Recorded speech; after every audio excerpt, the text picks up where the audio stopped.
Hello అందరికీ welcome back to my channel. ఈరోజు మా ఇంట్లో క్యాప్సికమ్ ఆలు కర్రీ చేశాను. ఈ కాంబినేషన్ చాలా బాగుంటుంది. ఒక్కసారి మీ ఇంట్లో వాళ్ళకి ఈ రెసిపీని రుచి చూపించండి. ఇంకా అంతే వదలకుండా తింటారు. మళ్ళీ మళ్ళీ చేయమంటారు. ముందుగా 2 క్యాప్సికమ్ తీసుకొని ముక్కలుగా కట్ చేసుకోవాలి. ఈ వీడియోలో చూపించిన విధంగా.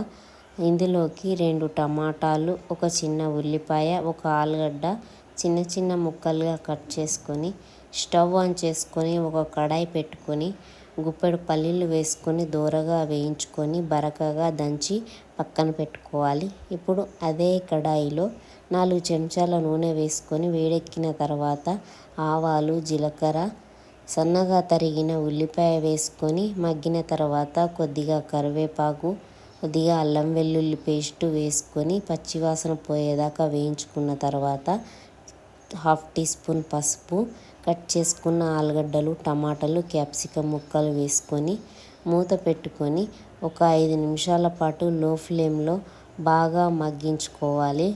ఇలా మగ్గిన తర్వాత మూత తీసి చూస్తే బాగా మగ్గిపోతుంది. ఇప్పుడు ఒక గ్లాసు వాటర్ వేసుకొని 10 నిమిషాల పాటు ఉడికిన తర్వాత 2 చెంచాల కారం, రుచికి సరిపడా ఉప్పు, దంచి పెట్టుకున్న పల్లీల పొడి వేసుకొని మళ్ళీ మూత పెట్టుకొని 5 నిమిషాలు మగ్గించుకుంటే ఇలా దగ్గర పడిపోతుంది. ఇప్పుడు ఫైనల్గా ధనియా పొడి వేసుకుంటే వేడి వేడి క్యాప్సికమ్ ఆలు కర్రీ రెడీ అయిపోతుంది.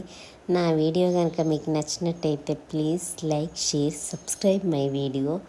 వినండి నా మాట, తినండి ఈ పూట. బాయ్.